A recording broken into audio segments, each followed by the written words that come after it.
In 1937, a book titled Think and Grow Rich by Napoleon Hill took the world by storm. Described as a self-help guide, it purported to offer wisdom gleaned from interviews with some of the most prosperous men of the era, including business magnate Andrew Carnegie. The book soared in popularity, becoming a beacon of financial advice in the self-help industry. But there was a catch. It was all an elaborate deception. Hill's narrative was a tapestry woven from falsehoods. Contrary to his claims, he never met Carnegie. His interviews with America's millionaires were non-existent. The advice he peddled was nothing more than hollow sayings, lacking any true substance or value. Yet he profited immensely from this endeavor, exploiting dreams of wealth and success to amass a fortune. How did this happen? How did one man manage to wrap the entire world up in a web of lies?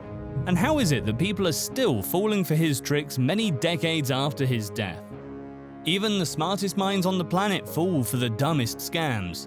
You might be next. Chapter 1. Nobody is safe. I want you to sit back and think deeply for a moment about one simple question. What are you missing in life? It's a question that has shaped the entire course of human history. No two people will ever have the same answer. Sure, there are some areas of life that stick out more than others. Many of you watching might wish they had more friends, worked harder, had more money, or just generally lived a more exciting life. But the way you envision those dreams will never be the same as the person standing next to you. Your need for change is unique to you. But the way your anxiety manifests because of this sense of longing isn't. It doesn't matter how many self-help books you've read, how many university degrees you're hanging on your office walls, how many romantic partners you've had. When you feel dissatisfied with your life, you are always vulnerable. Your brain starts operating in a way that would seem alien or even insane if you were fully content. You start looking for ways to plug the hole. This isn't necessarily a bad thing. After all, if you're unhappy, trying something new and shaking up your life is a good way to get out of a rut. But like I said, you're vulnerable in this state. You're looking for any possible way to fix the damage, and suddenly ideas that once seemed outlandish or far-fetched don't sound so bad. This insecurity is what scammers feed off, and believe me, they're a hungry bunch. They look for people who feel lost, who are looking for direction, so they can hook them into a scheme that promises to remedy all their ailments. Here's the scammer's playbook. Find someone who's insecure. A confident, happy person will see right through your lies. For this example, let's say you're selling a hyper-exclusive course on how to make money through social media. Financial insecurity is one of the most common issues out there, so you'll have no trouble at all finding a target. Next, play on that insecurity as much as you can. Talk about the rat race and how the system is working to keep them down. You want them feeling like there's truly no way out for them.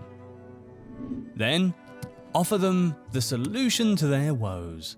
Promise them that you can give them the life of their dreams if they just sign up to your course. Show them photos of people on yachts or in luxury hotels and tell them this is how other people who have signed up to the course live.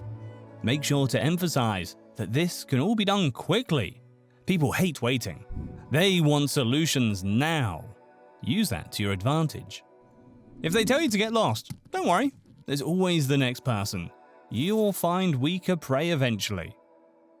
I used the fear of financial ruin as an example here because it's so common. But the reality is that scammers will prey on any feelings of greed, sadness, or empathy to catch you. Some scammers look to pressure you into saying yes because they know you're too scared to say no, while others might appear pathetic because they know you've got a soft spot for the downtrodden. Only those who are completely satisfied with their lives are 100% safe from scams. You're probably thinking, well, nobody is completely happy all the time. We all have areas of our lives we'd like to improve. And you're right. If there's one thing you need to take away from this video, it's this. Nobody is safe from scammers. Chapter 2. A scammer's arsenal. If you're like me, you're no doubt one of the very lucky few that have been hand-chosen by a deceased Nigerian prince to inherit his millions. We've all seen this email or something like it pop up in our inbox and have promptly discarded it without a second's thought. The Nigerian prince scam is so well known that it's pretty much become a joke. Who would fall for something so stupid? Well, that joke rakes in around $700,000 a year. To a young person or someone who's been on the internet for a fair amount of time, the scam seems ridiculous. We all know to take everything we see online with a pinch of salt. The scammers behind the email know this. Young people aren't who they're targeting. They exploit your parents or grandparents, older folk who don't have much experience on the internet and are vulnerable to being hooked in by any sob story. Playing on people's sense of empathy is common, but it's far from the only weapon scammers have in their arsenal. If you imagine scammers to be run down, desperate losers, think again. They're some of the sharpest, craftiest minds on the planet. They know how you think better than you do. Ever notice how most scam emails include a bit at the end that says something like, "You have 24 hours to respond before this opportunity is lost forever," or "There's only 2 more copies of X left"? This is another trick scammers have in their toolbox.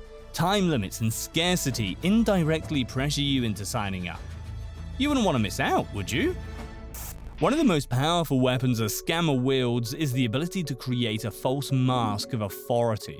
Homeopaths, doctors pushing quack medicine, and historians who claim to have confirmed the existence of ancient aliens all flaunt impressive academic degrees. Half of the time, these degrees are bogus, but that doesn't matter. They want to give off the impression that they're an authority on the subject.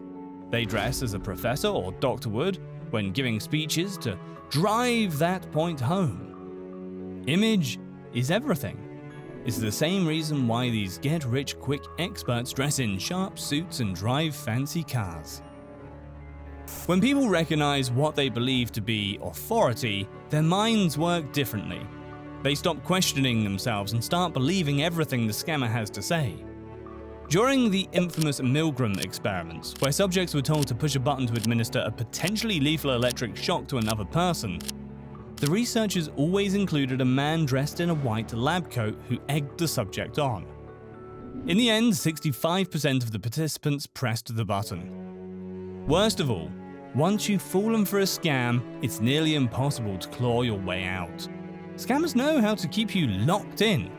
If you've signed up for an expensive course that isn't working out, you might think to yourself, "Well, I've already paid the money, I might as well keep going." Exactly how a gambler would when he's down on his luck. Cult leaders keep you cut off from the rest of your friends and family, telling you that they're feeding you lies, all to make sure they're the only influence in your life. If you told your parents, they might talk some sense into you, and we don't want that, do we? Finally, your very own biology is playing against you. Have you ever been walking somewhere, seen everyone else heading another way, and instinctively decided to follow them just because your brain's telling you not to be different? That's your prehistoric mind talking. Your ancestors knew that survival in the wild depended on them sticking together, and doing anything that singled you out could result in you being cast out. When you're locked into a community built by con artists, your brain is telling you not to rock the boat or break away.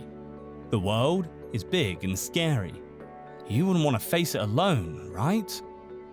In 1925, Victor Lustig, one of the most infamous con artists of all time, managed to sell the Eiffel Tower to André Poisson, a very successful businessman who felt insecure about his lack of reputation in Paris.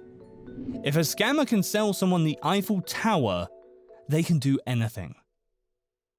Final words. How to fight back.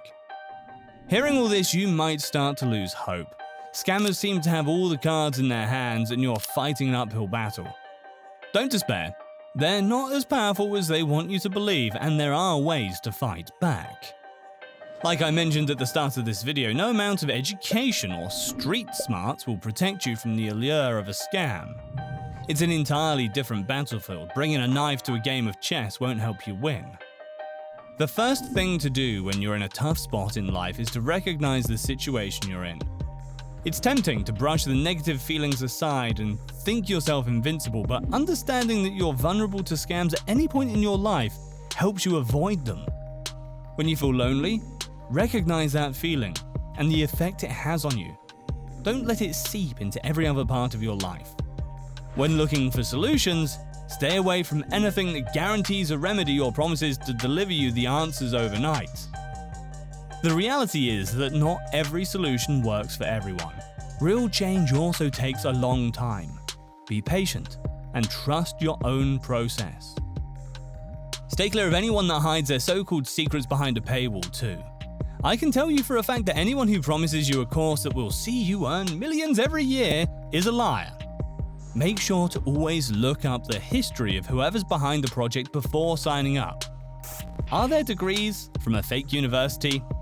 Have they been involved in shady stuff before? Do they use emotionally charged language rather than speak plainly? These are all warning signs you can spot early on. Lastly, stay aware. Scam artists hide in every corner of our society. Get-rich-quick scammers lurk on YouTube. Beauty product merchants plugging fake products advertise on Instagram, and con men stop passers-by on the street.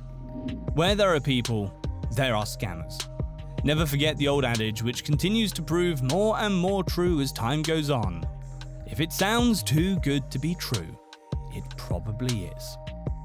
Thank you for watching. If you enjoyed this video, make sure to hit the like button and to subscribe to my channel for more content like this in the future. Until the next time.